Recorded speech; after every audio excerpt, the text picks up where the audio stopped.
Bonjour à tous. Alors, mi-octobre 2012, oulalalala, les chaînes câblées, celles qu'on a le bonheur d'avoir en plus, grâce à l'indispensable TNT, s'acharnent à essayer de faire vivre encore un peu la rumeur de la fin du monde le 12-12-2012 à 12h,12, etc.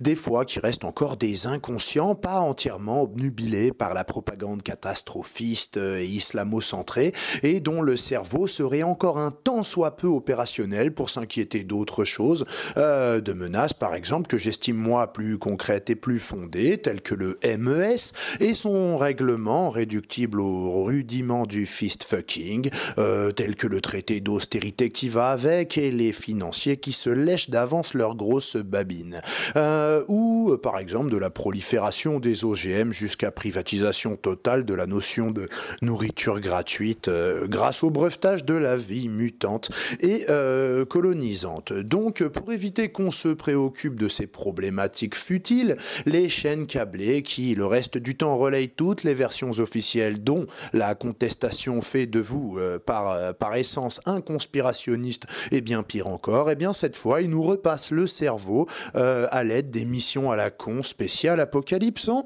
2012. En gros, si les œillères de base ne te vont pas, si elles tiennent pas bien sur le côté de ta tête, regarde surtout pas sur les côtés, attends un peu, bouge pas, ils vont t'en trouver des à ta taille, tiens, essaye celle-là, là, voilà, la fin du monde en 2012, qu'est-ce que t'en penses? Regarde, ça fait peur, hein? Bon, allez, franchement, avoue que c'est plus spectaculaire que le bangstérisme et les biotechnologies ou je sais pas quoi, donc bouge plus, les œillères, on va te les visser sur les tempes avec un écrou bien serré.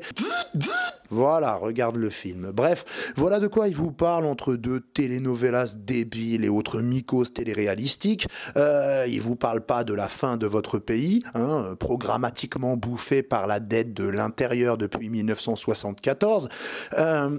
Il vous parle pas de la fin officielle en 2012 de son droit économique à disposer de lui-même et de son destin. Non, en même temps, t'imagines un peu le public de base, tu lui parles de ça, je crois qu'on risque quand même une vague d'implosion crânienne mortelle si on parle de ça sur W9, Téléstar ou je sais pas quoi, Direct Star et d'autres chaînes. Alors franchement chaîne, pour parler des différents colorants alimentaires et arômes artificiels saupoudrés sur ces merdes entre lesquelles on croit zapper, et ben chaîne, je crois que le mot est vraiment très bien choisi, je sais pas si c'est pas fait exprès.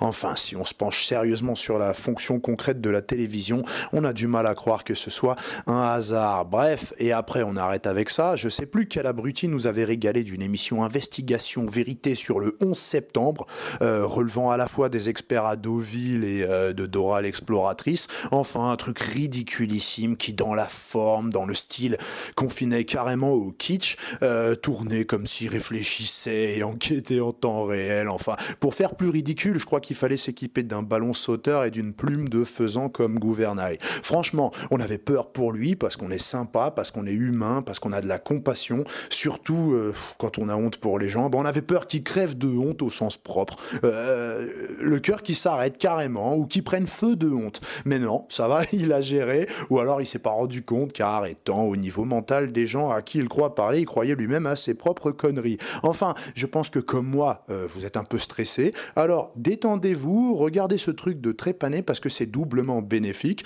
parce qu'il paraît que rire déjà c'est bon pour la santé, et puis en plus j'ai toujours entendu dire que se manger des carottes, ça faisait les joues roses, ça donnait bon teint. Demande à François. Enfin, très sérieusement, cette émission, c'était donc un savant mélange de fumisme et de mauvaise foi. C'était un rare et délicieux cocktail de conneries avec la rondelle de citron vert, le petit parasol qui vont avec et le sucre au sirop tout autour du bord du verre. Donc je vous mets le lien, vous devinerez mes commentaires. Allez, à la vôtre, santé. Bref, c'est sur la même chaîne où on explique que le WTC7 en gros était biodégradable et puis c'est tout, fin de l'histoire. Non, c'est pas louche, c'est toi qui es louche. C'est sur la même chaîne qu'on essaye de nous terroriser au cas où on serait con. Sur la base des estimations d'un peuple dont on peut dire beaucoup de bien, certainement, je veux bien, pas de problème, ouais, mais il a quand même disparu. Donc je sais pas s'ils avaient prévu la fin de leur monde à eux, hein, mais franchement, ça m'intéresse pas, mais en ce qui me concerne, ça me conduit à relativiser l'intérêt apporté à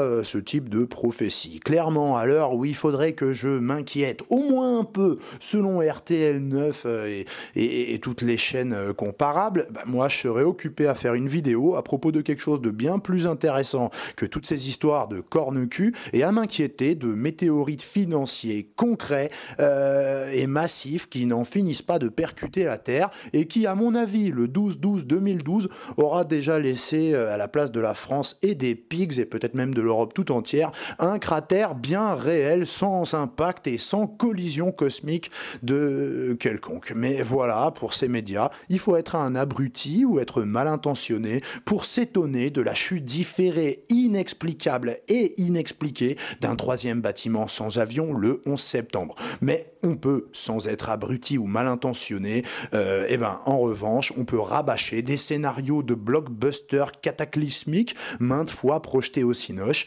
Tous les ans, c'est pareil, prédits par des plaquettes qui ont été déterrées par des archéologues entre une poterie et un tibia. Et ça, c'est moins irrationnel comme source que juste se poser la question de la cause d'un effondrement d'immeubles, sans avion, sans tremblement de terre, sans roquettes, sans rien, sans explosifs, paraît-il. Donc je suis pas tout à fait sûr que l'inspecteur Gadget à cheveux gras dont je vous parle soit en capacité de saisir le paradoxe de son émission sur une chaîne pareille. Alors que, selon moi, un tas de choses seront réglées quand les gens cesseront de plonger leur cerveau dans cet aquarium à piranha.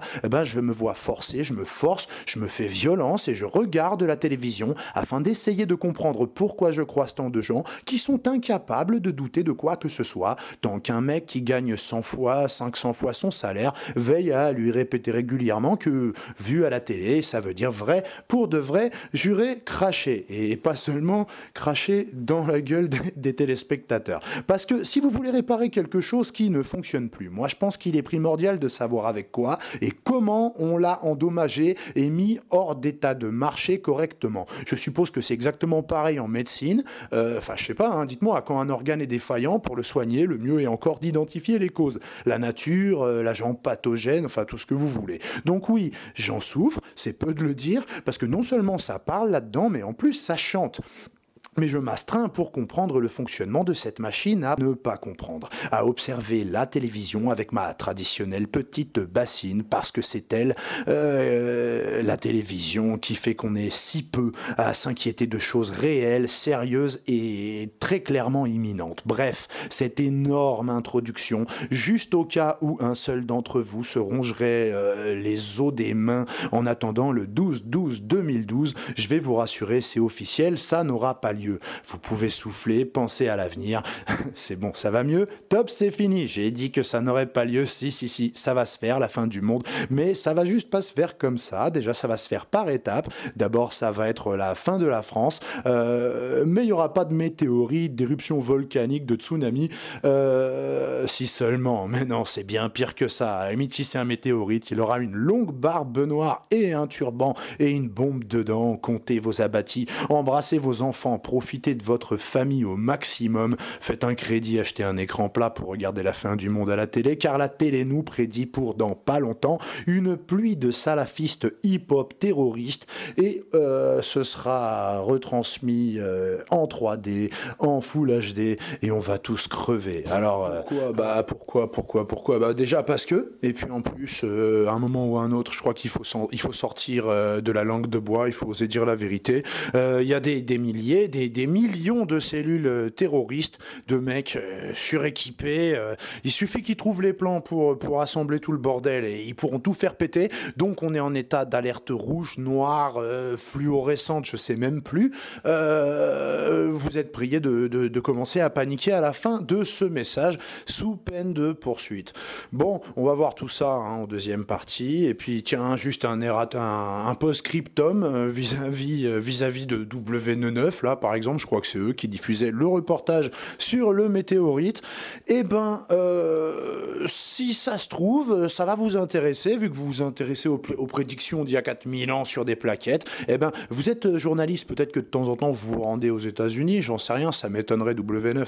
Bon, il laisse ça à Canal+, M6, TF1 et tout le reste, mais à tout hasard, si vous partez en vacances et que vous faites une petite escale, une correspondance sur l'aéroport international de Denver, eh ben je sais pas, essayez d'aller vous rincer l'œil, là, voyez, il y a des fresques magnifiques, absolument troublantes, qui pourraient beaucoup vous intéresser et dont j'ai du mal à comprendre en quoi elles seraient moins parlantes que des plaquettes rédigées il y a si longtemps, étant donné qu'elles ont été commandées par les gens qui ont bâti cet aéroport bien étrange. Donc franchement, il y a de quoi faire, vous allez faire une émission merveilleuse avec ça.